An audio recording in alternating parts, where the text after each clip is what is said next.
Amateur. I always do silence my phone. I don't know what the hell I was thinking. Whatever. Get out of here. Oh, shit, I'm live. All right. Thanks, Mike. Oh, it's just two guys talking football. Yeah, my screen is way better than mine. I have this camera, and it's terrible. And my screen broke. It's been getting progressively worse, so I had to run on an hour ago and get a camera on here to make this happen. But sorry about that. Here's my little introduction video. Let's watch this.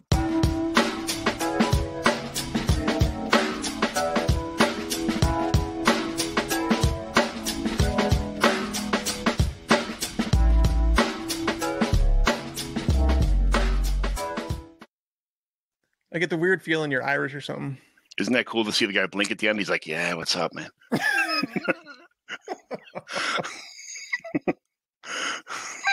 You're just jealous, I know. Totally. I need an introduction like that. I'm going to talk to my producers immediately. I know a guy who knows a guy, okay? All right. All right. Well, welcome to the Commissioner Evaluation Podcast. This is just me doing what I love to do and talking to awesome fantasy football people. Today, we'll talk to Mike Tagliere about Mike, some current events, some NFL rumors, some commissioner questions, some of the settings he prefers and the leagues he plays in, some players he likes late, and as usual, we'll evaluate a team to see if what he'd recommend to either rebuild or remodel it and how to get it there. So, our guest introductions, he doesn't need introductions, but first of all, tell me about yourself and where the Twitter machine can find you and what do you do in the dynasty football world that makes everyone want to follow you? The Twitter machine. Mike Tagliere, NFL, unverified, of course, because I'm not real. Why do people follow me? I don't know. No, in reality, it's just, I've been doing it for a long time. So establishing a following, I just realized, John, it's actually going to be 10 years in September. So next month, basically next month, it's going to be 10 years that I've been on Twitter. So it's been a long time. You know, a lot of people have started following me over the last couple of years with Fantasy Pros when I joined them, but I've been doing this for a long time now, and I did it for free for a long time too. So it's just, I don't know. I've had time to refine my craft, figure out what it is that people want to read, what it is they need, I guess. I mean, it's questions that I've always asked myself in terms of, you know, when I write an article, I want to write an article that I want to read myself, you know, questions that I want answered. When it comes to, like, you know, talking dynasty specifically, one of the things that you hear about when you join dynasty leagues is people talking about, you know, first round draft picks. They're worth so much, man. I'm giving you a first round pick. I better be getting so much in return. And no one ever explained to me what exactly a first round pick was worth in dynasty. So what did I do? I decided to sit down and go through legit as much research as I could, like in terms of dynasty ADP and rookie drafts, and go back and find out exactly how much a first round pick is worth, how much a second round pick is worth, and do articles like that. And then when people actually sit down to read them, you walk away with something tangible, something that says this is like statistical proof. It's not an I think or I hope or I expect. It's like, this is what has happened historically. So when you're trading for one of those picks, this is historically what you're getting. It's not what I'm telling you it's worth. It's what the actual numbers say. So I don't know. I mean, I think that's it. Just because in the end, I want what you want. I want the best fantasy advice possible. You want guys like I picked the last couple of years, like N'Keal Harry and JJ Arcega-Whiteside. Oh, God. I told you, I advised you against those. I know you say, I was like, I got to get this guy. I got to get him. This is my guy. I traded up in almost every league to get him. And you're like, no, don't get him. Are you kidding me? And yeah, you were right. It is what it is. But you make these trades and you listen to a lot of people and you kind of make your own decisions. And, you know, everybody needs I think what you need to do is start making your own rankings all the time and just kind of see where you're wrong and get into dynasty, do your own stuff, you know, try and get as much information as possible, look up, keep grinding, you know, keep inputting more and more data, listen to more people, make your own rankings, and just see how wrong you are. And you got to get, like, it's almost like a flow. And just when you think you're good at it, like something goes wrong and you know, somebody gets hurt or somebody does whatever. And it's like, I got to redo this or keep moving these guys around. It's liquid. It's a liquidity game. You know, you're never, ever going to have everything. You say herding cats, you know, you can never going to get that right where you want it. It's always changing. And that's what makes it fun. So I love it. I love that. What's your favorite part of this whole online Twitter experience? The DFS, best ball. I know you're kind of in those best ball things, and DFS stuff, the dynasty leagues, podcasting, writing, something else. What do you do? What do you like the most about the whole fantasy football experience? I like podcasting a lot. But writing is always in podcasting.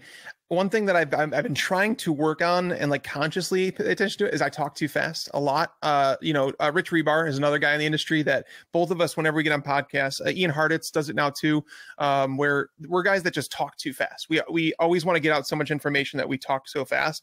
That's why I think what do I enjoy most is probably podcasting. What I'm actually best at is probably writing, just because I have time to formulate thoughts and put them together. And that's why I write so damn much.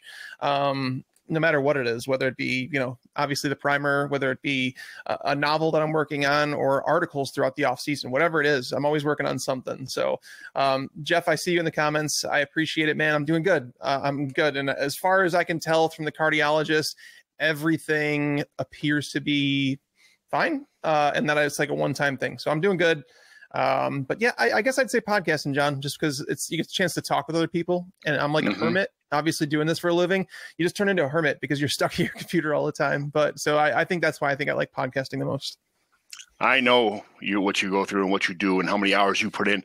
And it's funny because I just had the other day something pop up about, what was the name of your and Tabby's podcast back in the day when you were Hot Route? No, before that. Oh, before that? The first one. We had the Lights Out Fantasy Football podcast. Yes. That was when I first heard you guys. It was you doing your own little podcast saying, hey, it was awesome. And it just popped up. Do you still want something from Lights Out Fantasy Football? And I'm like, what? It's really? It was yeah. I was going to send it to you, but I changed pages and I couldn't find it again. That's funny. Thanks for doing this. Go ahead. We obviously haven't touched that for a long time, but I miss that. I miss doing shows with Tab because she was like the novice player, and a lot of people related to her that listened to the show because they were just getting into fantasy, and I was like more advanced. But it was good. It was really good. It was like yin and yang thing where we worked really well together. And but unfortunately, she's doing nurse type things, and I'm still doing football things. So. I like doing football things much more than nursing things. Same. Thanks for doing this, guys. I always look forward to hearing from your advice from Tags and John. Well, I listen to Mike's advice way more than mine, but I have advice to give you guys if you want to hear it. No, John and I don't know if people listening or watching, if they know, but John and I are actually real life friends. Like John and I have hung out, like obviously a lot. We've played golf together. We've drank together. We've done whatever. John's a good dude. John is one. He's legit. He's like that crazy uncle. So, So Uncle Buck, I think that's the best way to put it. If someone had a brother and they were going to call him to like watch their kids, they'd worry like, all right, John, he's so nice, but at the same time he's so clumsy. So Uncle Buck in that movie, his problem is gambling. John's problem is fantasy football. He is in too many damn leagues. He listens to too many podcasts. He told me the one time he's like, yeah, I'm up to like 53 podcasts now, and I'm like, dude. When you listen to that many podcasts, you are legitimately going to hear a different opinion on every single player, and then your thoughts are going to be all jumbled all over the place. They are. Narrow it down to the people you trust and kind of go from there. They are jumbled all over the place. I mean, I literally have to like sometimes revert back to depth charts to like, what the hell? What was I thinking? Like they do get jumbled, but I work a lot of hours. I take notes on all these players. I make my own spreadsheets. This is one good thing about fantasy football is it made me learn how to use sheets, Google Sheets and Google Words and all this stuff, because now I know how to highlight and add things. And it made me learn how to use a computer. As a construction worker, I never had a computer. I never used it for anything. So because of fantasy football, I learned how to do spreadsheets, all that kind of stuff. It really has kind of helped out in the long run. So I do appreciate that. But Fantasy Pros, all your stuff on there everybody that's on there is awesome. So that's one of my favorite listens. Just so you know, Mike, I love hearing you all the time. Appreciate you, buddy. Tell me about the new crib. How are you and Tabby and adapting? How fat is Mitch the dog? And most importantly, how's Dunk doing? Oh, me and Tav are good. Love it out here. Honestly, the only cons are obviously starting over with friends, but we've been fortunate enough to make a lot of friends since we moved out here. We appreciate the peace and quiet, like just sitting outside, and like we have some land, so we're able to kind of just relax and sit on our deck. Like we couldn't do that back in Illinois, where we had like legitimately less than a quarter of acre of land, and it was our backyard. I could spit to my fence, basically, is how it was. Mitch is probably up to 125 pounds, our fatty. He's only 2 years old, but he's a big dog. And then Jonathan Dunk is he's good, man. He's in preschool and making some friends out here. So it's awesome, man. We honestly, if we were to do it all over again, it's only been 3 months, but it feels like home. So we would do it all over again. That's awesome. And I know you want to do that for a long time, so I'm super happy you moved out. And I went from growing up in a city where I could touch both houses in the gangway to moving out here where I thought these, our front yard, it was like a postage stamp for a front yard and backyard. And now we move out there. There's like literally, 20 yards or 15 yards between the houses. I'm like, holy cow, this is like real country living, So I can't wait to go out by you and see what it's like in the country. And so you guys understand who John is. So when I started telling him, and I was like, I was dreaming about owning a house like this and having the land and being able to spread out a bit. And John told me, he's like, that sounds like a nightmare, buddy. I'm not going to lie. He's like, that's cool that you like it. He's like, but I need to talk to people. Like, John's the type where we would go out to eat. We'd go to a gas station, and John would just literally, he'd strike up a conversation with a random guy passing. John, you'd fit right in here down in Tennessee. I'll tell you that, because people will just walk up to you. We were taking a family walk the other day, and someone was mowing. He had like 10 acres of land, and he's mowing his yard, and he just stops and says, "Hey, how you guys doing? I haven't seen you around. Where are you from?" We said he turned off his mower, stopped cutting his lawn, and he was like a John. And we had like this, 10, 15 minute conversation about where we were from. And that's basically how people are out here. Whereas back in Illinois, Chicagoland, it's almost like if someone stops and says, "Hey, how you doing?" You're like, "What are you trying to sell me?" Right. But out here, people just want to talk. I like it. You're telling me. I got a bunch of people, friends who live in Tennessee. It's nice to go there. Going there with you to the draft was awesome. I got Juan Alvarez, a couple of my other buddies moved out to Tennessee. It's I like it out there. It's not, I don't know. It could be my style real easy, but it's not right now. Here, look at this guy. Nuts. Nashville is nuts, though. I'll tell you that. John, how many chimichangas did you eat to prepare for this podcast? Here's your buddy Phil. What's up, Phil? Oh man, how many? I'm gonna set the over under at 10. So. Where from though? Restaurant or the? Does it matter? Give me. I can't eat 10 big ones. Like, that's a real burrito just thrown in the fryer. I need, like, is it something from like from Aldi or something, or like a real burrito place? Oh man. Is there any spiders around your house? I know you're not a big spider fan. No, there's not. And actually, it's funny because Phil, and a couple of friends back there, they would always say, "Oh, watch out for the spiders." We haven't seen any. Well, I mean, I've seen a couple spiders, but nothing big, nothing like that. I haven't even seen a snake. Apparently, that they are out here, but I haven't seen any. Which I think it's because the woods are set back off our house quite a bit, where we're not backed up to woods, which is quite awesome. Yeah. That's cool. I was expecting you could, who knows what's in the backwoods of Tennessee, like zebras and stuff, or whatever. I don't know what the hell is going to jump out at you. I kid you not. Every day I take Jonathan to school, I drive down our country road. It's a 2-lane road with no streetlights, no nothing, no shoulders. There's turtles that cross the road, man. I kid you not. Giant turtles will cross the road. I'll see them. Obviously, we see a lot of deer, but yeah, everything. Wow, that's cool. Well, that's good. That's good for Jonathan as far as that. I saw like rabbits and maybe a raccoon once in a while, or like a possum, but other than that, there was nothing where I grew up at. We never saw any kind of what deers once in a while would get hit by a car, like that was going down railroad tracks, but right. That was about the extent of it. I'm with you, Jeff. I'm with you. They're the spawns of Satan. And by the way, I was wrecked. So the spider thing, I'm not a fan of spiders. And I blame my parents for this. So the only thing I'm scared of in my life, like I'm not scared of many things, but spiders ruin me. They wreck me. And it's because my parents let me watch Arachnophobia when I was like, I don't know, 8 years old, I think. I was a very impressionable age, and I saw Arachnophobia, and it jacked me up. I'm afraid of bees, like you're afraid of spiders, I guess. And I'm not afraid of a bee. I'm afraid of like a hive of bees. It's like those cartoons back in the day where if you look at it, like you mess with one of them and like he's going like, and call his buddies, and all of a sudden you have 8,000 of them all over you, that kind of deal. Fun fact is when I was writing the book, I went to a cabin, and I was up there, and I was stung by a bee just walking around the property. And I was kind of like, well, that sucks. It stung for a moment. I dealt with it. It was fine. Bees are fine. Yeah.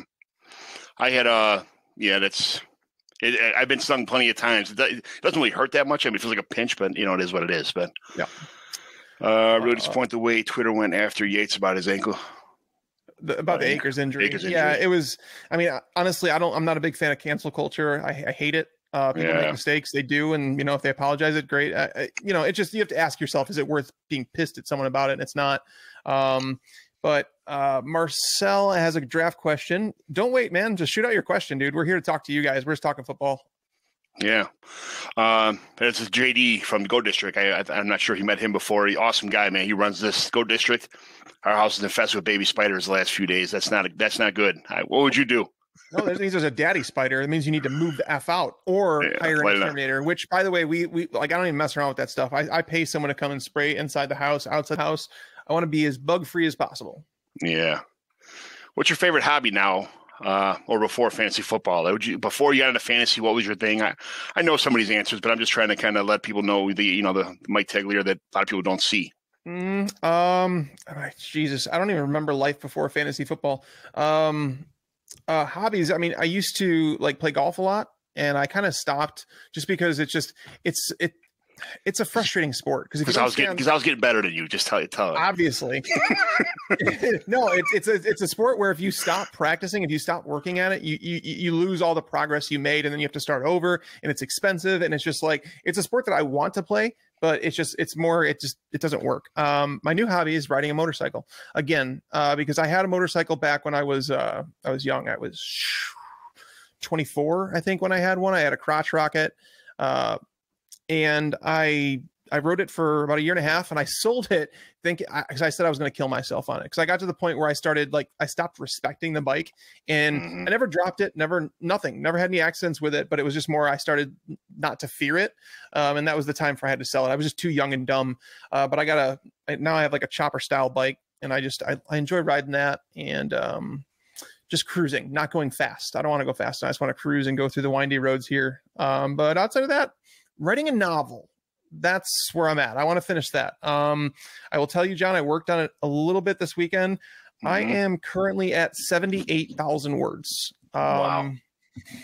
So I'm nearing the end. I'm on the final quarter of it. I want to finish that. I was hoping to finish it before the season started, but if it happens, it happens. If not, then I'm going to keep poking away at it.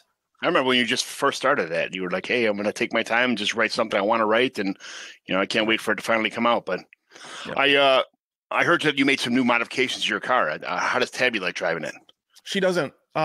She can't drive it anymore. So I got rid of the power steering. I went to a manual rack to save some weight, to save some pulley resistance, I guess, and to go to a shorter belt, all that fun stuff you do with race cars. And now she can't turn the wheel because it's a manual rack. I have the rear end. There's so much going on with that car right now. I'm actually mad at the car that I don't have fun driving it on these roads out here. Basically, it's become a car that's like a trailer queen. I think that it's just not good on these curvy roads out here. It's really not. It's more of a straight line car. So unfortunately, Tab is mad about the enhancements to the car and made it faster, but it's not as fun to drive. Yeah, that's a Rod question, by the way, just so you know. Rod. Yes, Jared. By the way, Jared, that is a Ken Griffey, right? That right there. Yeah, that's a Ken Griffey Jr. rookie card in there. I have a couple cards around that. I'll eventually pass down to my son. My dad left behind a Jordan rookie card. It's the Fleer. It's not the Star one. It's the Fleer rookie card.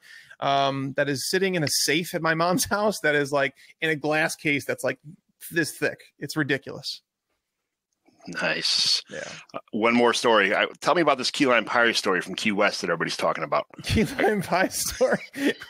We went into this one, and it was called. We were in Key West, and actual Key West, and we walked into the shop. It was like the original key lime pie store or whatever they called it, and it was like, all right, we're gonna try this out because we were trying like all these key lime pies.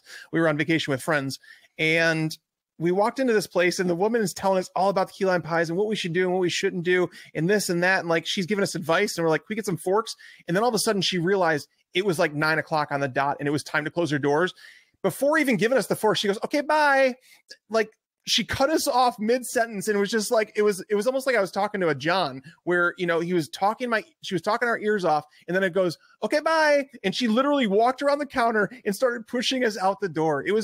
You kind of had to be there to understand how funny it was, but it was a story that I'll never forget. They were telling me about how funny it was, and they were dying laughing the whole time. So the rest of the trip, all the couples that were there, we started just saying, okay, bye to everybody that we just wanted to stop talking to. I was told to ask about how to cook chili on a stove in a crock pot, how that works out. Stop it. It's not funny at all. It doesn't work. Don't do it.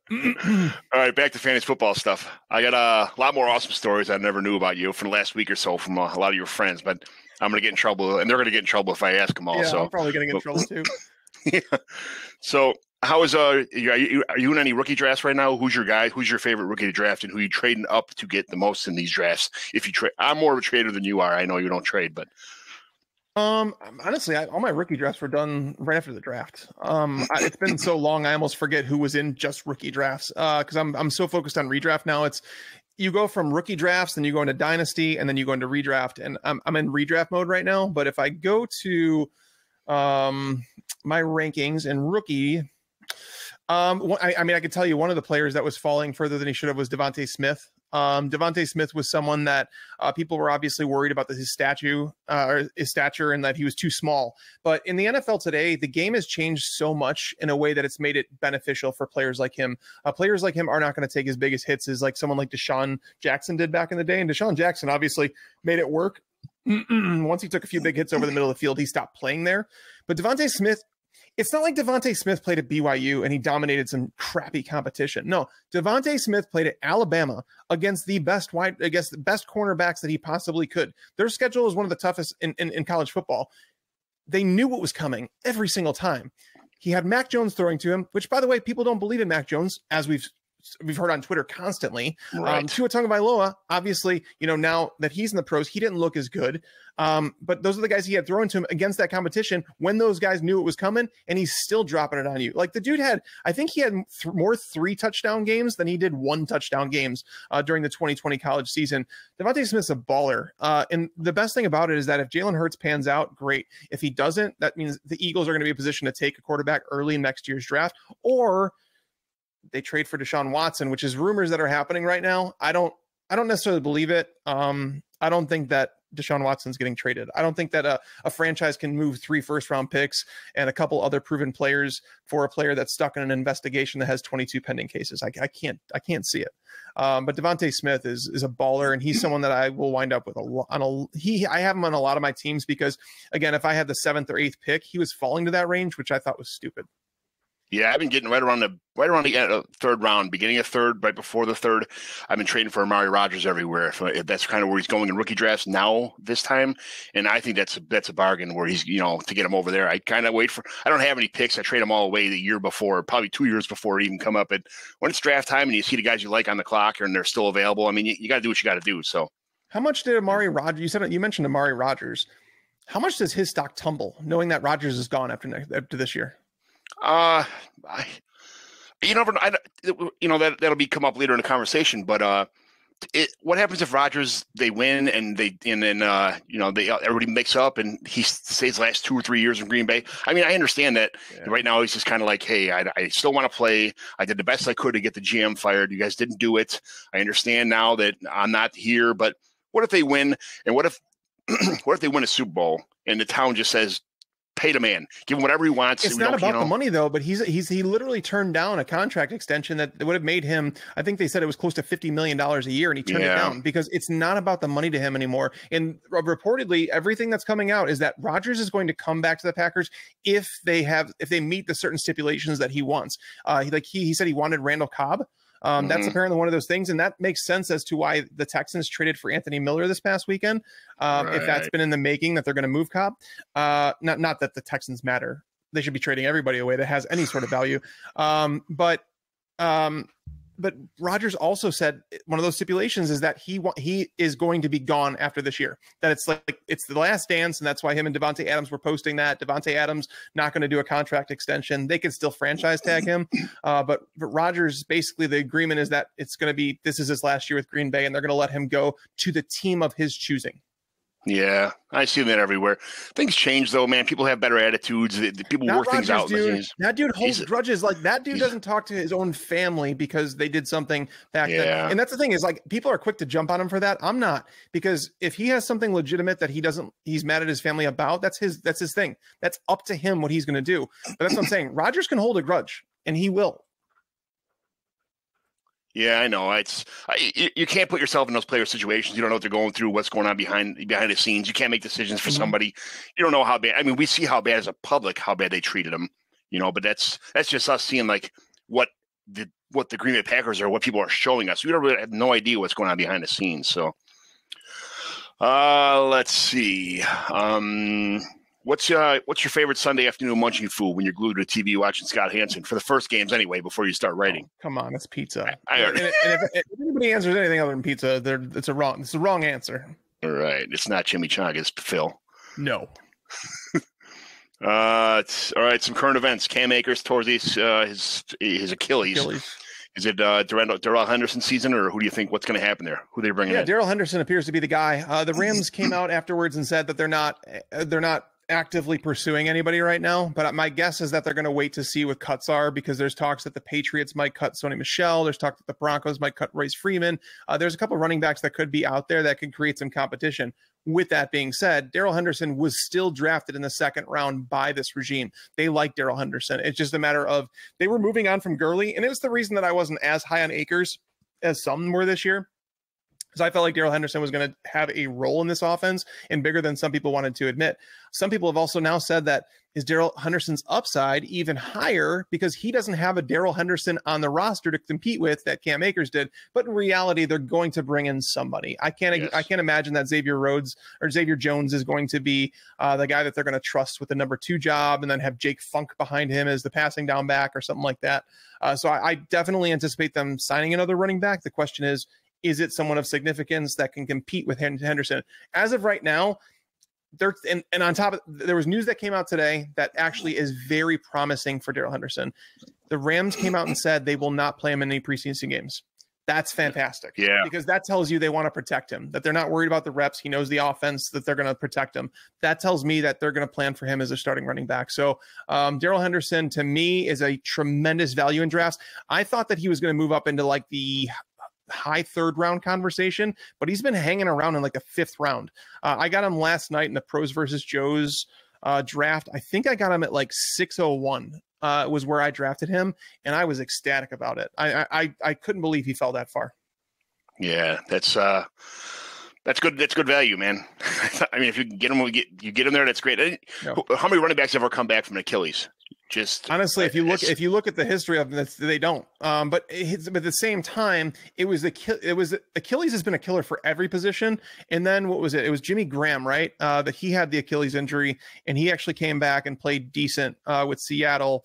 And Emmanuel Sanders, and a couple guys have come back from it now, where modern medicine has gotten better and better. So we can't say, oh, the guys back in the 80s or the guys back in the 90s couldn't come back from an Achilles tear, because it's different, right? Running backs do rely on that more than probably anybody else, right? But to me, Cam Akers was not. He wasn't like, Christian McCaffrey. He wasn't Saquon Barkley. He wasn't those guys that are just like so that they were can't miss talents or anything like that. Cam Akers was a solid player. But I think a lot's going to be hinging on Marlon Mack and how he looks a year off an Achilles injury, because he's obviously, they cleared him. They say he's going to be able to go. He's not even going to start the year on the PUP list or nothing like that. So he's going to play. So I guess keep your eyes on Marlon Mack if you're wondering, what the recovery might look like for Cam Akers. Marlon Mack season, baby. No. Oh. Did you ever see on I don't know if you're in any leagues in Sleeper, that the whole place goes absolutely nuts every time they mention Marlon Mack on the comments. It's absolutely amazing how funny it is. I don't know why. It's just some cold thing, whatever. But Chris Hogan signs with the Saints. I was under the impression they were going to take in Golden Tate. That was kind of, and it got to be a popular kind of thought on Twitter for a while. But he's a temp employee to fill in for Michael Thomas. Who it is what it is.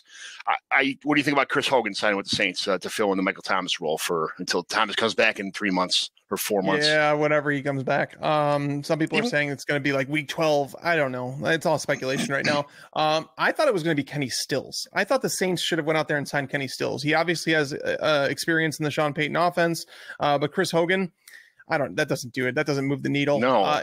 This entire Michael Thomas thing and like their depth chart, we knew they were going to go out there and sign someone, but Chris Hogan, no. I think all of this adds up to Taysom Hill starting. Not James Winston. Yeah. I hate to say it, and I'm going to agree with you right now. That's your boy. But I figured for sure if Thomas was healthy, and I had these rumors about Michael Thomas having surgery, and I kept hearing rumors. I'm like, well, if there's smoke, there's fire, but nothing. He can't wait this long to have surgery. And sure enough, they say the end of June he had surgery. I'm like, what the middle end of June? Why do these players wait so long to have these kind of surgeries? Is it back on company time or something, or what? I mean, doing a Scottie Pippen. Some people have suggested that. Dr. Chow, he's on our show in season every week, and I talked to him about the injury, and he said that typically what happens is, with this particular injury, he would have set a deadline.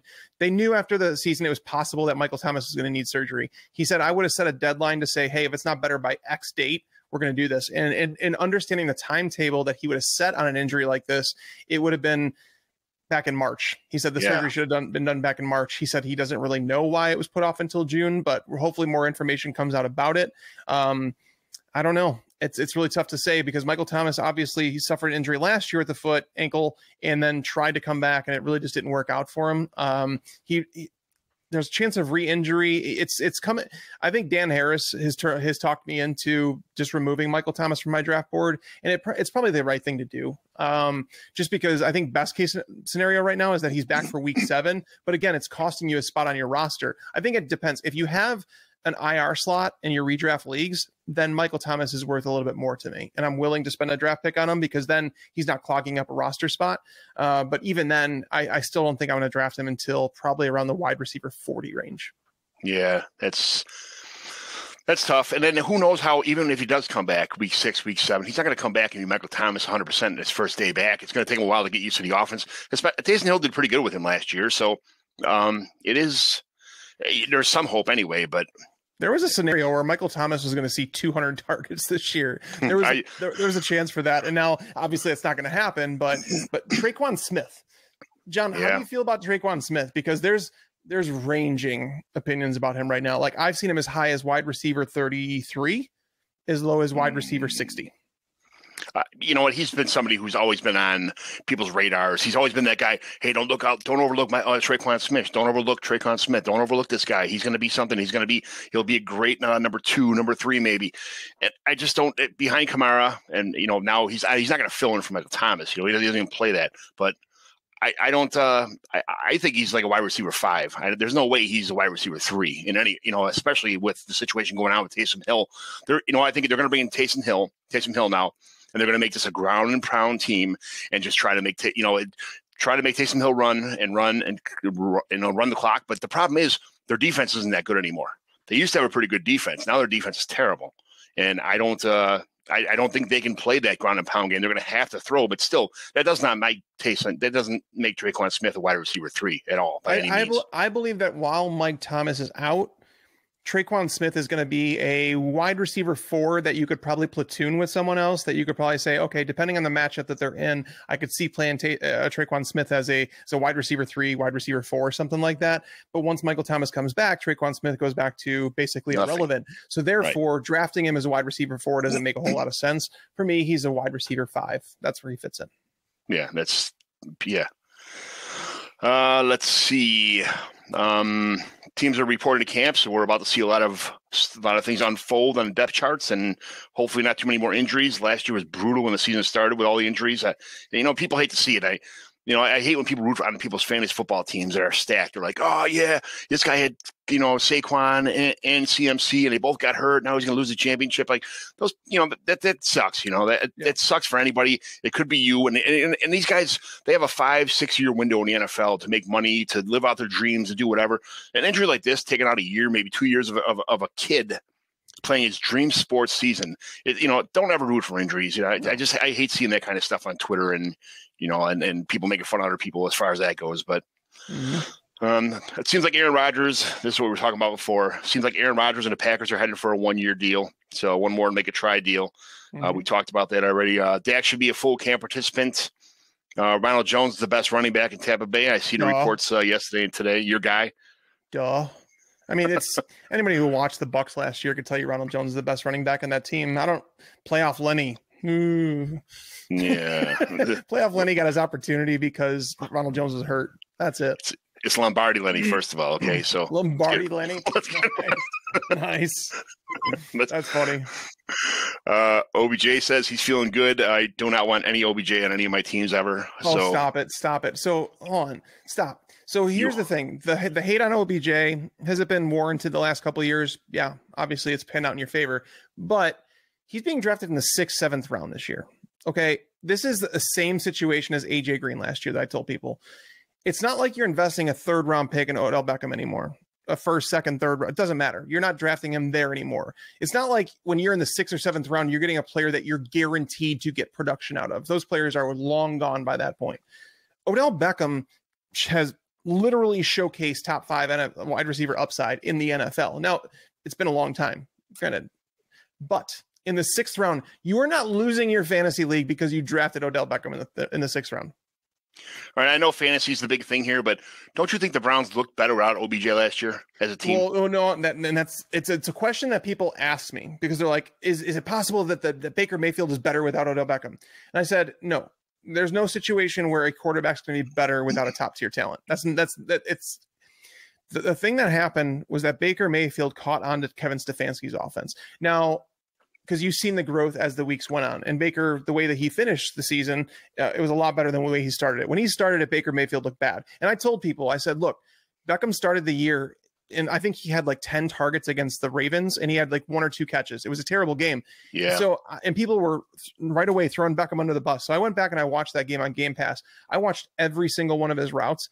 He was open 80% of the time, and he was covered by a top tier corner. The Ravens are a good team. They're a good defense.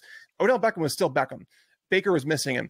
Here's the thing, what I think Baker was forcing the ball to Odell Beckham quite a bit. And I think that it was ruining what he does very well. Baker Mayfield, going back to Oklahoma, is a guy that scanned the field extremely well, found the open guy, didn't take very many chances. He got Odell Beckham as a new toy, and he started forcing the ball. And that's just something that Baker had to learn. And so did Baker play better without Beckham? Yes, he did. I think part of it has to do with learning the offense. Part of it be like the offensive line getting some continuity because they started playing together. That was like a brand new unit last year. The run game coming together and all of that. And again, not forcing the ball to Beckham. I think it was a very valuable lesson for Baker last year, and I think he comes out better because of it. But when you add Odell Beckham back in the offense, you're not going to be worse because of it. I like, players like Rashard Higgins and stuff like that. I just think that they're, not that they're great opportunities, but just they're good. They're just good team players. And I had conversations with people who were wide receivers before. And they had said that there's a route situation, like Chris Godwin, when he practiced all summer long with Tom Brady.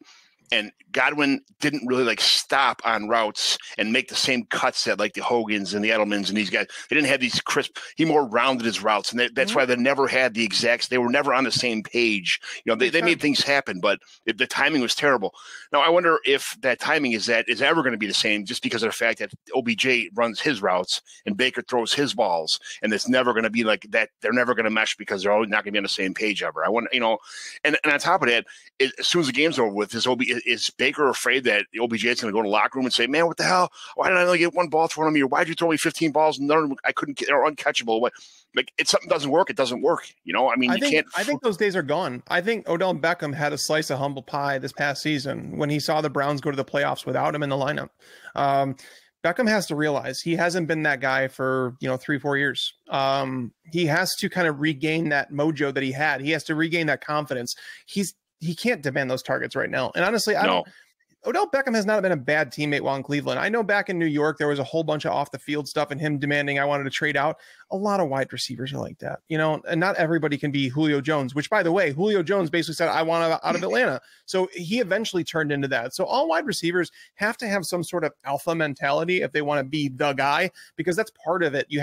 They have that swag that like AJ Brown's got it. You know what I mean? Like that dude knows he's good. And I'm sure he talks a bunch of crap on the field. But that's what I'm saying. Like you need that to be that alpha. And Odell Beckham, again, this comes down to expectations. Before, if you had to spend a top 4 pick on him or something like that, yes, you're investing more. You need him to pan out. If Odell Beckham does not pan out as your wide receiver 3, you're going to be okay. You could swallow that. Yeah. Marcel Turians. I asked this earlier. I have 2 at quarterback, the 105 in my PPR dynasty. I plan to get Javonte, but with Watson possibly going to Miami, should I take Trevor Lawrence instead? I don't think Watson's going to Miami. So, until it happens, you can't make these. He could go here, he could go there. I think you just have to do what's with what the information you have right now. Yeah, I don't think Tua is going anywhere. Miami made the trade of their 105 pick long before they knew what they were going to get with that pick. But what they did know is that it was a tremendous quarterback class, and they had no idea who was going to fall there. They traded that pick long before the draft, telling me that they had zero considerations about drafting a quarterback and basically putting Tua towards the back. No one is going to be trading for Deshaun Watson right now. If they do, they're a terrible franchise. But again, the Dolphins were in a position this year to do whatever they wanted in the draft. They had so much draft capital. They could have done whatever they did, but they feel good about Tua. They're going to go forward with him. They're not trading for him. The only team that I could potentially see it is the Eagles. But again, I don't see that fan base in Philadelphia, that big fan base, being okay with it, because you have no idea what's going to happen with Deshaun Watson. But in your dynasty, it's a one quarterback league. I'm guessing you have another quarterback outside of Tua. But I mean, I wouldn't be pressed to go Trevor Lawrence there. I really wouldn't. Not even close. No. And honestly, even if Watson was, which again, I don't think it's going to happen. If that did happen, that means Tua would be the starter for Houston, and whatever. Nothing to throw to, right? Well, yes, but he'd still be a starting quarterback. It's not like you're not going to be okay. You'll figure it out. Nick Chubb's in extension talks with the Browns. I hope that gets done. Joe Burrow expects his knee to be fully healthy by training camp. I mean, I saw him throwing today on TV. I did not. It's one thing to have a torn ACL or a torn something, but he tore everything in his knee. I'm surprised that modern medicine and all, when you tear a cartilage on top of all those ligaments, to come back now is amazing. If he plays this year right from the get-go, I mean, that's Marvel medicine. That's amazing. I thought he was sitting out I thought he was starting out at a pup. And if they went like 0-5 or 0-6 or 0-7, they were just going to keep him out the whole year long and then rehab him for next year. But, if he plays this year, that's awesome.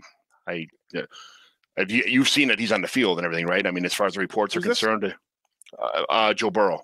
Oh, Burrow? Yeah. Based on everything we're hearing, that he's going to be out there. Now, my problem is this. The Bengals coaching staff said that he's not going to be playing any preseason games.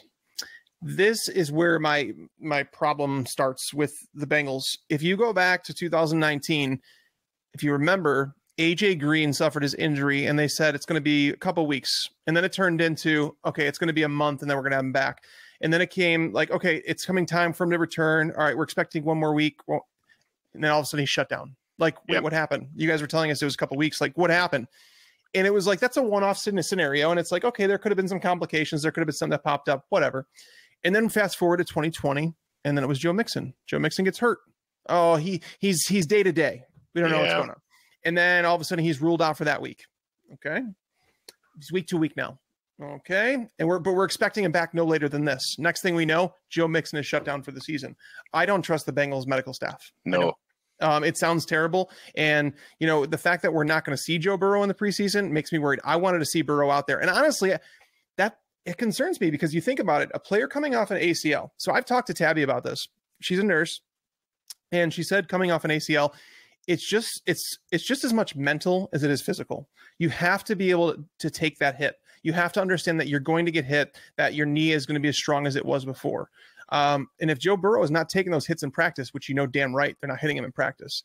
Right. And if he's not taking any hits in the preseason, he's going to walk out there basically rusty in week one. We have no idea how he's handled it mentally. We don't know that. And it's not me suggesting Burrow is soft. He could be fine, but there's some people that just struggle to come back from it more than others, worrying it's going to happen again. So not seeing him in the preseason and adding in the fact that the Bengals medical staff has been a joke to this point.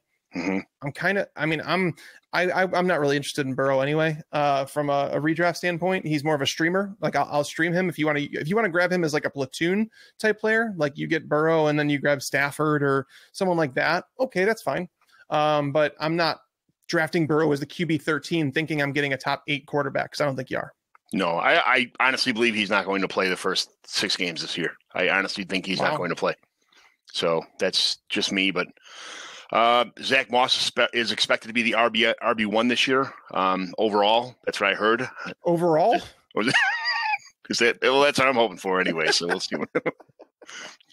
Oh, Zach Moss. I like Zach Moss, but I mean, the knock on him coming out of college was his health. And his rookie year didn't do anything to ease that burden. He's better than Devin Singletary. But again, he's got to stay healthy. This team, the problem is that this team still revolves around Josh Allen. Yep. Josh Allen's still going to be the best goal line back on that team, which is going to limit things. They don't throw to their running backs a whole lot. So the upside's limited. It's kind of like a Damian Harris situation, mm-hmm. where, okay, if you get him as like a flex, whatever, you're fine. But there's never going to be top 15 potential as long as Cam Newton's a quarterback and as long as Josh Allen's a quarterback. There's not top 15 upside there. I tell you what, though, they did give the running backs opportunity in Buffalo. Zach Moss had opportunities to score, didn't get in. Second Singletary had a handful of opportunities to score. They didn't get in. Josh Allen didn't just take it and tuck it and run for touchdowns every time. So it leads me to believe that maybe the offense was developing. That they're going to give Moss more chances, and if he starts punching a couple of them in, then where Josh Allen doesn't have to go on third down and say I got to do it myself because you guys can't get it done at first and second down. I think Moss is in for a lot of positive regression as far as that goes, but. Obviously that's a joke about him RB1 season, but right. I think they don't want to get Josh Allen hurt. They're going to try and have a running back who's meant to punch it in the end zone, So while you were talking, I just pulled up the stat. All right. So Josh Allen had 9 carries inside the 5-yard line. Mm-hmm. 7 of them were touchdowns. And what does it say what down they were on? And how many second chance opportunities? I could pull it up and find that. Zach Moss had 8 carries inside the 5, 2 were touchdowns. See? Devin Singletary had 5. That's one every other game, though. That's not great. I understand that, but still, he had the opportunity. He got stopped, and Josh Allen had to take it in because as a decoy, as a thirds. They don't want Josh Allen to run on first and second down. They want the running backs to score. And if they're going to say, okay, here's what's going to happen. We're going to make one of you guys a PPR back, one of you guys an OU down back, and Josh Allen's going to have to, plunge through the middle to, score these touchdowns. It is what it is. If that's what the offense is, that's what it unfolds to be. It is what it is. But the first chance opportunities was always a running back. And then Josh Allen said, okay, I guess it's my turn because you guys can't do shit here. So it happened. I'm just hoping that maybe this year they're hoping Josh Allen runs and they won't be 100%. It'll be one-on-one linebacker was covering Zach Moss doing the goal line work, and he'll punch maybe 3 or 4, maybe hopefully 5 or 6 more in the end zone instead of getting stopped. Yeah. But that's just me hoping because it's my guy. That's just me hoping. All right, commissioner questions here. When did you start playing fantasy football? And are you more of a redraft or dynasty guy now? I know you've been through every league and up and down the ladder, and I played some leagues with you that weren't even fun. It was contract and years of service, and nobody. And I like trading, and there was like one trade every 2 years in that league. So, yeah, it wasn't. Yeah, it's just too much at some point. I started playing in 2008, which it always used to feel like it wasn't even that long ago. And then it's just like all of a sudden I'm considered like a veteran for whatever reason, but it still feels like pretty new to me in a way because it's just, I don't know. I'll never forget the first year I played. By the way, I didn't even invite my friends to that league because I thought that they would call me a nerd for playing fantasy football. Because I thought it was actual fantasy football, like fantasy made up players. And then I played in a public league just to see what it was. And it was not fantasy. It was actually like real football. So, I don't really know. Dynasty is cool. Yeah, I was about to say. Cool. I like Dynasty a lot because I don't have to worry about the waivers so much. And honestly, in season for me, I'm more about the readers and the listeners. Where my advice, like the advice I do, like I'm focused on everything else but my fantasy teams because like my fantasy teams, I'm analyst first, player second. Like when I started doing it for a living, that's when I had to make that decision. And it's like my favorite DFS plays, I'm not going to hoard them to myself. I'm actually going to give them to my followers. So it's really tough. I enjoy both for different reasons. I just think it depends on who you're playing with, but home leagues are always fun. And those are typically redraft formats and you get a new team every year. So I guess I'd say redraft more so. Just because again, it just keeps things interesting on a year-to-year basis. Whereas Dynasty, it can get a little bit stale if there's a couple teams towards the top. Even if it's my own, it's not fun because there's no competition at that point. Yeah, I've gone 100%, full dynasty. So it's redraft just seems like a horse race to me right now. If you don't, I've been in leagues before where I've had the best team. I've scored the most. I beat everybody else in the league by 50 points, except the guy I played week 1 through 6. Every week the guy scored 2 points more than me or 3 points more than me. And I'm like, I'm 0-6. This is a redraft league. And literally I have 300 points more than anybody else in the league. And I'm 0-6. This is BS. First off, it's because you play in stupid. And by the way, anybody listening to this right now, if there's one thing that I would tell John to stop, I'm going to mute you. No, don't do it. No, tell John to stop playing with stupid divisions. Like this dude is back from 1980. I kid you not. Is that he tells me he's like, oh, you got to have the divisions. I'm like, no, you don't, because the best team should be in the playoffs. Like he does 12 team leagues with like 3 divisions. I'm 4 like, divisions. What are you talking about? 4 divisions. That's 3 teams per division. Yes, that's 4 playoff automatic spots, and then there's so highest idiotic. point scorers make the playoffs on top of that. Guys, please, tell him he's idiotic for doing that. Listen, that's strike 2, okay? Let's see. Do you like playing in all different kind of leagues, or do you like playing like in a cookie cutter where you know all the settings all the time? You go in there and just set your lineups and draft the right way, or do you like kind of like what's this league doing? What's that league doing? Like kind of the variety of leagues. I like variety. However, I think it can get stupid. Where people are starting to do weird things with penalties and like honestly, there, John, you play in a lot of those leagues where you started telling me about that. I'm like, why would you give points for that? Like, you're trying to eliminate randomness. I am all about. Get it together, man. I am all about creating more predictability. That's why I think PPR is a better format than standard. I think it's better than half PPR. Half PPR is a good middle ground, and I understand that full PPR gives. Well, if a player catches a pass for -2 yards, he shouldn't be given 0.8 points. Okay, that's a very small argument against PPR. I can better predict a player that's going to have 6 catches for 80 yards than I can a player that's going to have 1 catch for a 70-yard touchdown, which are basically the same things in PPR formats. But it evens it out a little bit. So I prefer that. This JD guy, another one he doesn't know what he's talking about. Yeah, no, divisions make no sense. Like when John brought this up to me, he was like, "Hey, you want to join this league I'm in?" I'm like, "Dude, I'm trying to eliminate leagues." And he starts. I'm like, "All right, what's the league about?" It was awesome. It's got divisions. He telling me, and he's like, "It's got like divisions." I was like, "I'm out." As soon as he said divisions, I was like, "I'm out." People trade. There's divisions. It's crazy. Who would have thought? Yeah. Oh boy. What's your favorite host site for fantasy football? I already know this, but what's your favorite host site for fantasy football? I think it really depends on where you started playing. And me, I started playing Yahoo, so I always like Yahoo leagues. And honestly, I think it's the most user friendly like interface. Even still, like I try and be. I mean, I've played on all sites. I've played on CBS. I've played on ESPN. Played on MFL. MFL's it could be so good if they just got some developers to work on the damn site. So I played on Sleeper, all those sites. I played on them all, and Yahoo it's just everything makes sense to me on Yahoo, and their app obviously works, which is always good. Yeah, I was always in ESPN. The same thing. I like ESPN so much more than, but I started playing when it was just touchdowns and. It was just there was no PPR. It was like quarterback, two running backs, 2 wide receivers. I know, Grandpa. I know. So anyway, before I was really interrupted, yes, there was non-PPR scoring, all that kind of stuff, and it was super awesome. It was low scoring games, but now I like having 100 million points a game. I like winning games 275 to 268, or having extra. I don't even like playing with kickers anymore, but back in the day, I would try to implement more, for their field goals and, quarterback sacks should be -2 and all.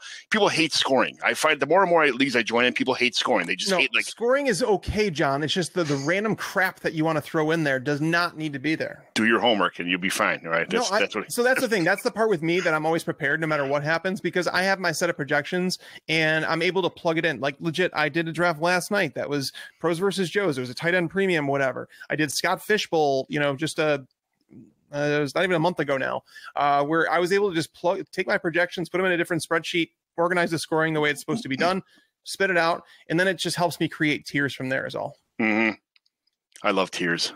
I love dynasty tiers. I remember when me and you sat and made that one tier sheet, for the dynasty tiers. It was like one of my first dynasty drafts. I think it was like 4 years ago or something. It was super cool. I love tiers. I love making my own tiers and stuff, but that's the way to go. If you can't just randomly pick players, you have to kind of put your guys where you think where they should be together, bunch them together, and when a whole tier is gone, then move on to the next tier, and so be it. That's the only way to really do it, I think. Yeah. So do you like all kind of bonus scoring and stuff like that, or do you like to keep it simple? Like where are you at as far as scoring? I mean, I know we just talked about kind of touched a minute ago, but what do you really like as far as?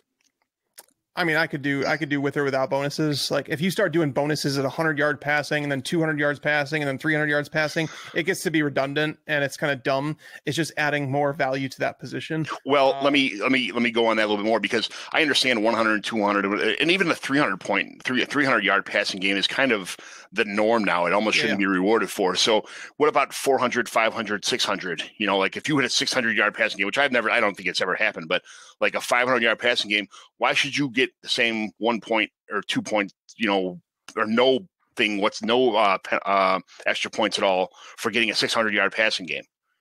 I mean, I believe in bonuses, but I don't believe you should lose your week just because one guy had a dominant performance. Where if the rest of your team sucks, they shouldn't be carried by just one guy. And that's what happens if you have like that. But this is another case to extend your league. Like if you want to create a skill gap in your fantasy football league, because let's be honest, John, the way the things used to be, if you were the best fantasy football player in your league, you did the most research, you were probably going to win your league. If at the very least, you're going to finish top 3 because you knew what you were doing. You were always on top of the ball. But nowadays, people can just legitimately show up to their draft. Like I have friends that will show up to their draft, our draft, with my rankings in hand. They didn't do any research. That they're able to do that. They're able to go to fantasypros.com. They're able to pull up the ECR and say, all right, this is who should be going here, and basically be able to draft a competent team. Now, does that mean that they're going to not be behind on some things because there was an injury or there's something going on in the preseason that we've been monitoring? Those things can give you that edge, but the more starting lineup positions you have, the more it's going to separate that talent gap. So therefore, if you're playing in a 12-team league right now, you have 1 quarterback, 2 running back, 2 wide receivers, a tight end, and a flex, extend that. Go 1 quarterback, go 3 running backs, 3 or 4 wide receivers, 2 flex, and 1 tight end. The deeper your starting lineup is, the more that one player won't cost you that week. The better team will often win those matchups. So again, for me, it's all about depth and whoever creates the deeper team, because again, everyone knows who's supposed to be going in the first 5, 6, 7 rounds. But after that is when you start reaching a little bit for your guys. And that's when you're going to find out who's the best fantasy football player. You like playing in 12, 14, or 16 team, like 10, 12, 14, or 16 team leagues the most? What are you, and let's just say it's a 10, let's say there's 11 starters, a super flex. You got 2 quarterbacks, probably 2 running backs, 3 wide receivers, 3 flexes, and a tight end, or flexes could be tight end, running back, wide receiver. For sure. What would you rather have, like a 10 team with really deep, or a 14 team that's also, let's say, 25 rounds, no kicker, no defense? 14 teams, or like 12, 25, 12, 30-ish kind of? If it's a snake format, I think 12 teams is the max I want to do. Because in a 14 team, there's too big a gaps there. Your draft position determines a whole lot. Going 27 picks without one, it's kind of ridiculous. Where it's just too many. So if you're in an auction, though, 14 teams work. Because then again, you stretch it out. You put deeper starting lineups, and all of a sudden in a 14-team league, you're going to be looking at some teams that are putting out a wide receiver 50 as their number 4 receiver or whatever. So, right. I mean, there's definitely auctions allow you to do things like that. That's why I like auctions so much, because again, you have to balance that budget. You have to figure that out on the fly. And auctions take a lot of time, but they're worth it. So if you're talking about, again, auction leagues, I will go up to 14 team. If you're doing a snake format, 12 is ideal. But if you can only find 10 guys that are hardcore, and then you're searching for 2 other guys that aren't really into it, you're just doing it to get bodies, it's kind of a waste. Yes, it can bring some more money into the pot, and those guys are probably going to suck anyway. But at the same time, fantasy leagues are much more fun when you know all the guys, when you're able to just talk smack every single week. That's just part of fantasy football. That's part of the thing that I used to love about it. So again, if you have a 10-team league, make it deeper and deeper, because again, 10-team leagues are all about studs on your team. So you need to make those starting lineups deeper. I can't play in 10-team leagues. It drives me nuts. It's rough. It can be rough, but here, John, think about it this way. If you played in a 10-team and you started 2 quarterbacks, 3 running backs, 4 wide receivers, 2 flex, and a tight end, it wouldn't seem so bad. Yeah. Because, again, it wouldn't just be, because in normal 10-team leagues, it's a lineup full of studs, and it's basically the battle of who can stay healthiest the longest. But if you do deeper starting lineups, that's going to separate the talent gap. Are you a taxi squad fan? And if so, what year is the best year to implement a taxi squad? Like right from the get-go, year 1, year 2? Like, because in my leagues, I'm in nothing but home leagues. I only have one non-home league, and that's the Scott Fish Bowl. I've been in that for 4 or 5 years in a row, I think. But every league I'm in is a home league. It's we get together, we draft every year, rookie draft. We just had a bunch of them going on. We do it where year 1 we start with 25 rounds. Year 2 we implement a 5-round rookie draft. If we expand the rosters to 30, and then year 3 we start a taxi squad of 5 players, and then we never expand after that. That's the end of it. So, how do you like? Do you like taxi squads, or is there a time that you think? I think if you start with like a 30-round and a 5-player taxi squad, or a 7-player taxy squad, why not whatever just you do want to do. 35-man rosters then? That's kind of, but some people like the idea of being able to hold a guy that you draft in a taxi squad for, 2 years without dropping him, without worrying about him and not being on your active roster. They want 30 rosters and the 30 roster spots, and then a five-player taxi squad. It kind of got voted in. A lot of these got voted down, but there's a couple of them I do play in that do like it that way. I'm not a big fan of taxi squads, but would you implement one? And if so, when would you do it? Honestly, me personally, in my leagues, I would not. I would just, I had a dynasty league that I started up. I think it was like 6 years ago. Yeah, it was 6 years ago because it was right when I got into the industry and I wanted to do an industry league. And I got together and we created this league that had, it was a 14-team league with 38-man rosters. I kid you not, like JJ Watt was owned and it was not IDP. It was because Watt would get like a goal line carry here and there, and sometimes you had to stick him in your lineup because this league you had to start 1 quarterback, 3 running backs, 5 wide receivers, and a tight end. So it was like a whole bunch of, like, you were starting a ton of players every single week in a 14-man. So it was like the waiver wires were nuts. Any player that basically would play over 20 snaps was owned. Yeah, the water boy was owned on some people's teams, right? It was nuts, yeah. All right. So we're going to jump to team evaluations. Every week we evaluate a team sent in by a listener to decide if it's a simple remodel or if it's a full-scale rebuild. And then this team we have is submitted by Steven Johnson. He's in a few of my local leagues. We're going to look at what the biggest needs are on his team. Who's your keep, trade, cut guys? What would you trade for to improve this team? And who would you send to do that kind of thing? So let me pull up this team here.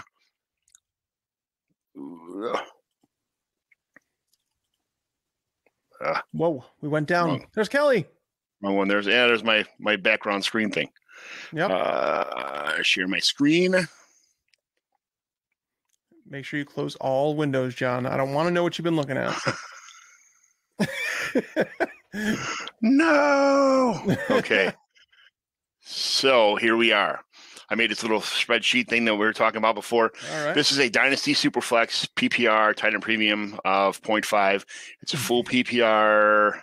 Rosters are 12 teams, 30-man deep, plus unlimited spots for IR, but no taxi. Players are directly on rosters after the rookie draft. 11 weekly starters, 1 quarterback, 2 running back, 3 wide receiver, 1 tight end, 2 flex, which is running back, wide receiver, tight end, 1 super flex. And we have a bonus for a quarterback for 300 and 400 yards, and then a 6 point for every 100 yards rushing, receiving, no kicker, no defense kind of thing. So it's 12-team, 30-man rosters, but a little bit of scoring. Like I said, full PPR. So I have it broken down by position, so you can see he's got Baker Mayfield. First of all, I made recommendations here for green is keep, orange is trade, or yellow's hold, red's cut. So just kind of, I don't think he's got any. We'll go through the roster, but I don't think he's got anybody to cut on his team. But Baker Mayfield, Derek Carr, Dwayne Haskins are his 3 quarterbacks. So in a super flex right now, he's already needy at quarterback. He's got to do something about that. I don't think you can walk into super flex with only 2 quarterbacks, especially 2 tier 2 quarterbacks that are, kind of up and downish. Carr's a little more solid, a little more even than Baker Mayfield's kind of roller coaster weeks, but he's not your dependable quarterback 1. So we have running backs. He's got Aaron Jones, Kareem Hunt, Chris Carson, James Robinson, Michael Carter, Trey Sermon, Raheem Mostert, Darrington Evans. So his running back, he's fine there. I like Aaron Jones and Chris Carson is a nice starting duo.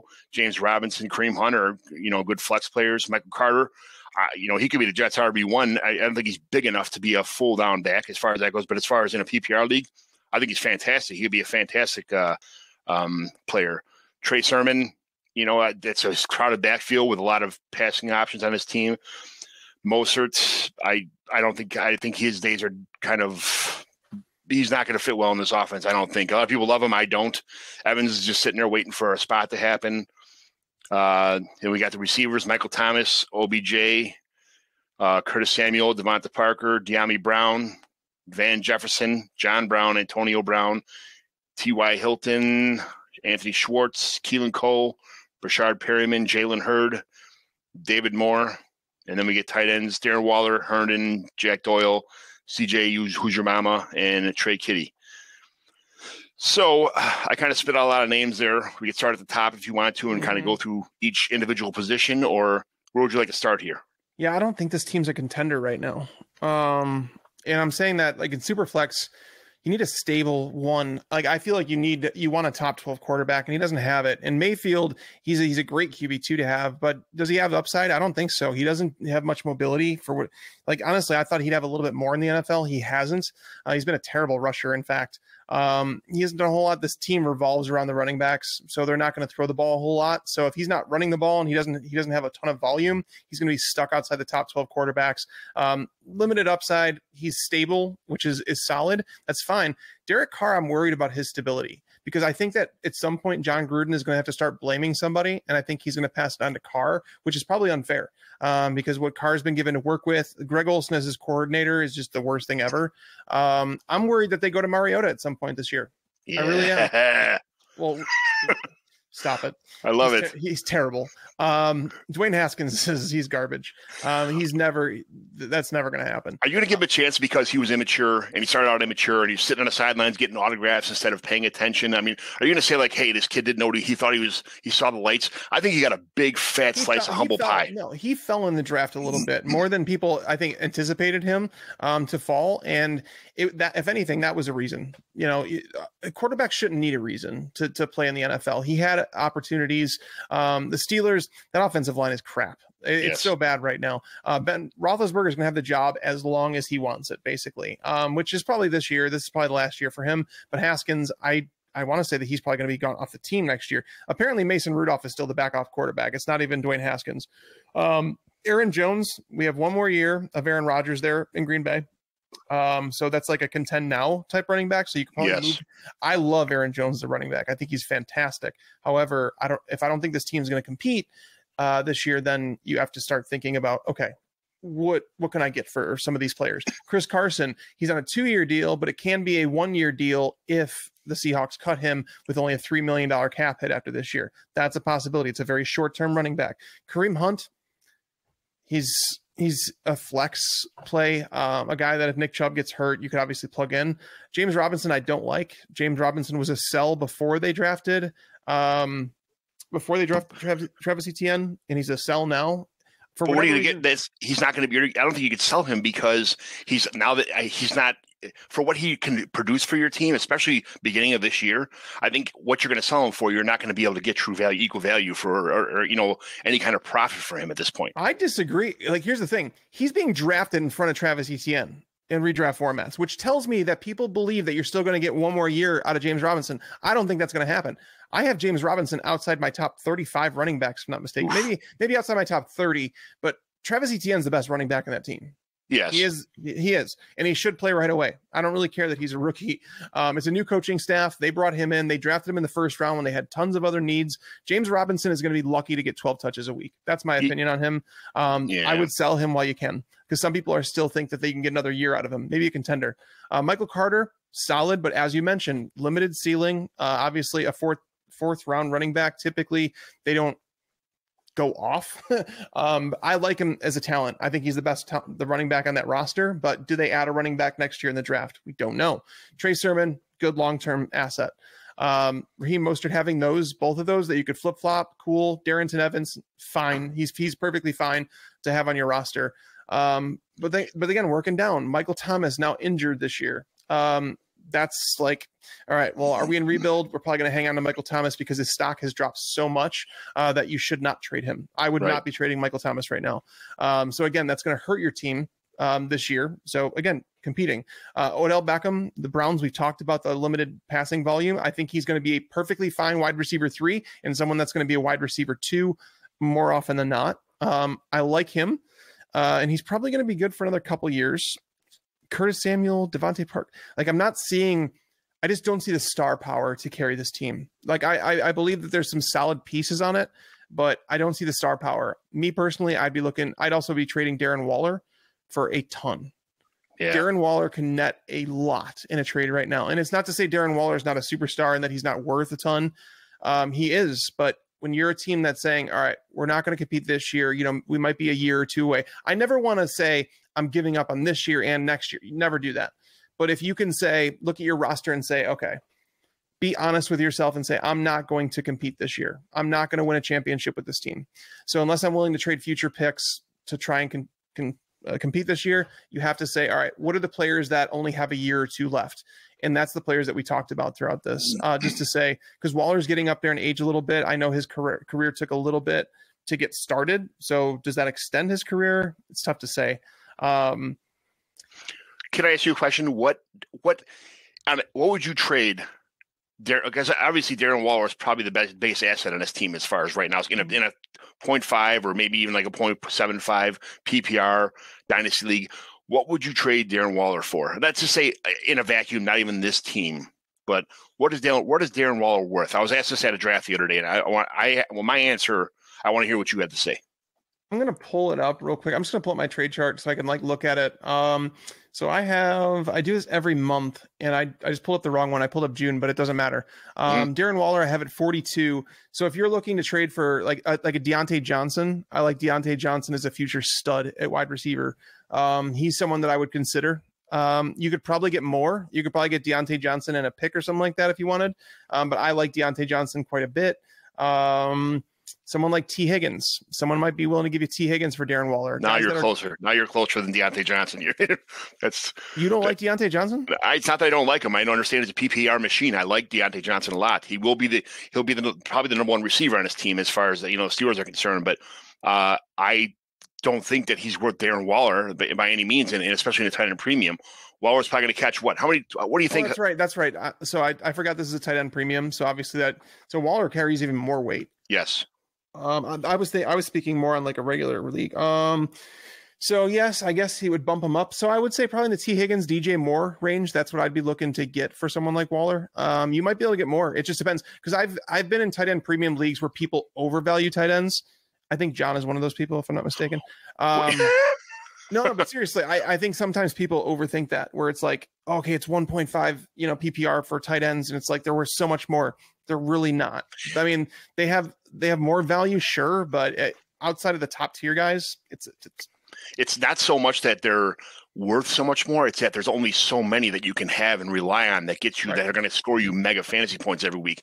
You're not going to have anybody outside. If some people say if you don't have the top 4, you're SOL. I'm going to go if you don't have like the top 8, top 7, 8, 9 maybe at the most. But anybody after that, you're looking at it's probably within a quarter or within a point of each other every week, unless somebody gets lucky or catches a touchdown that week. But the Wallers, the Kittle, the Kelseys, and we had discussion before about Kyle Pitts maybe walking into a role. We're not sure where that's going to be, but Darren Waller is one of the top 4, probably top 3 this year. Third. No, for sure. Yeah, for sure. But the thing is like, so you have to if you're going to trade away someone like Darren Waller, again, this is tight end premium, so it does increase his value a little bit. If you're going to trade someone like him away, if you look at the rest of your roster, you don't have the other answer. So you have to start thinking about, okay, who am I going to get to replace him? And that's when you look at some of the buy low at tight end. And I think Jonnu Smith, for whatever reason, people have not adjusted to this. And to say that, this Patriots team is not going to have Cam Newton there for long. They're going to go back to this Tom Brady type offense with Mac Jones because he's more of that pocket passer, and they're going to throw the ball 600 times per year. That's going to happen. And Jonnu Smith has always been like the apple of Bill Belichick's eye. Like honestly, his face lights up anytime he gets to talk about Jonnu Smith. Don't worry about Hunter Henry. He's not very good. He was just simply a volume tight end. So I would buy low on someone like Jonnu Smith, because you have to have obviously a solution beyond that. But yeah, this team, I feel like this is more of a rebuilding team than it is a competitor. I would need to take Waller, and I would need to go after like a Sam Darnold or a Daniel Jones, add in with a good tight end to make up for him, or a couple good players. Do not mention Daniel Jones ever again. I don't like Daniel Jones. I'm just saying, like, you can't get out of this. He needs a third quarterback. If one of his quarterbacks goes down and he's getting a 0 on a bye week, or God forbid both these quarterbacks get hurt or something like that, then he's going to be paying absorbent amounts for anybody. But I'm saying right now, if somebody needs a tight end, you got to say, hey, you got 4. Find a team with 4 tight ends and good players. Or 4 quarterbacks and some good players. Try to get their best player and try to get them to throw in like a quarterback. So you actually have 3 quarterbacks in this team to actually get 10 in the super flex. You need to pull in a quarterback for your best players on top of another. I'm just even if you can get. Let's say a quarterback, and let's just if you were to do your trade chart, like if you were to throw Sam Darnold, and who else would equal Darren Waller on your trade chart? Sam Darnold in the Superflex? Yes.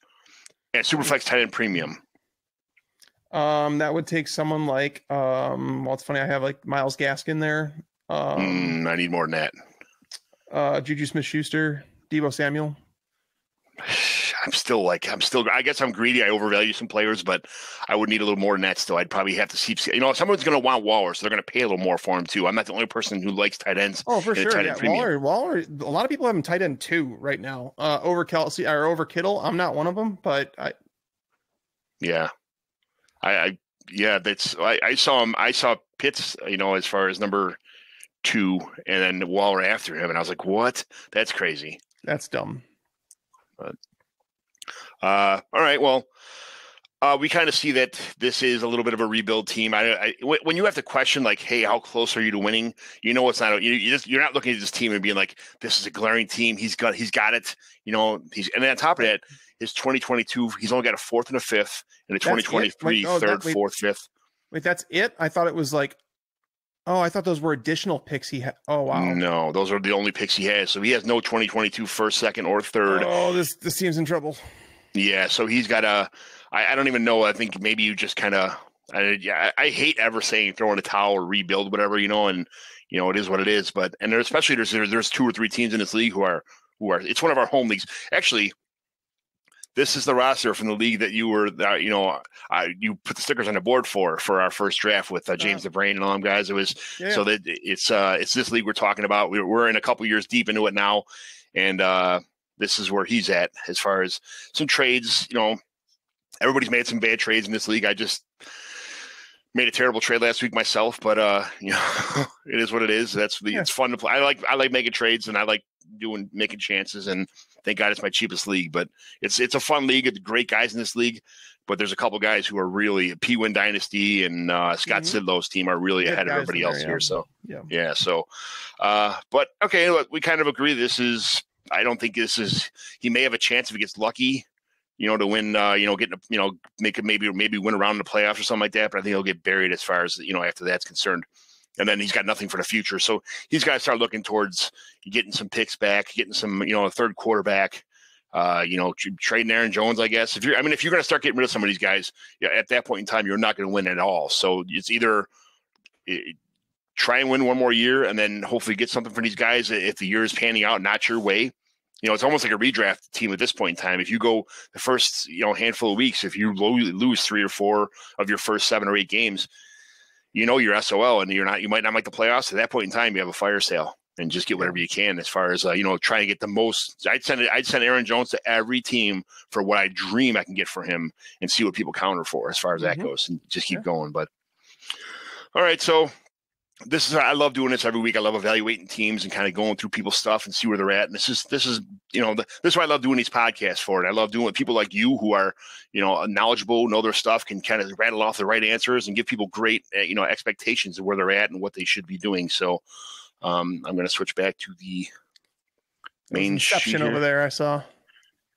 What happened? No, you're good. You're good. Oh, all right.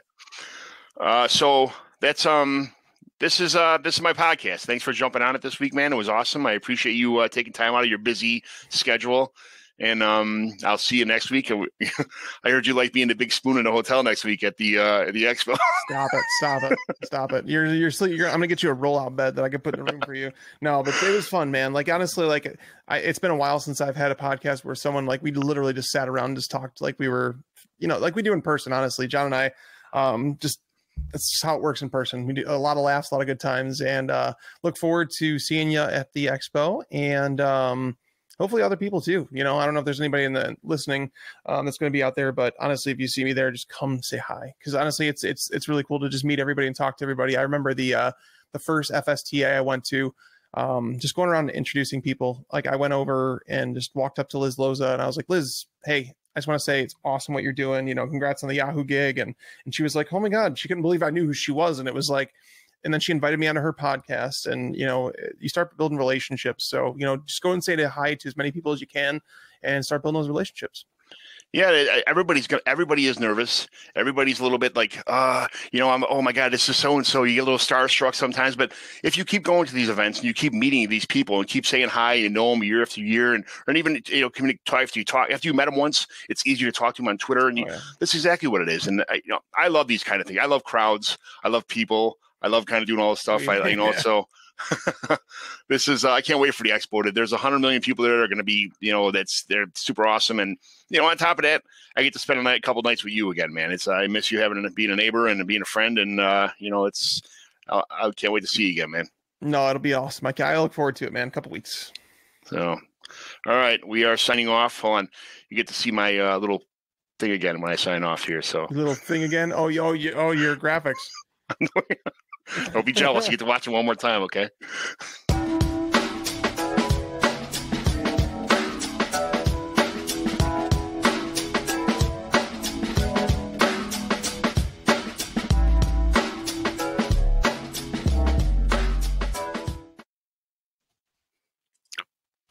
Boom.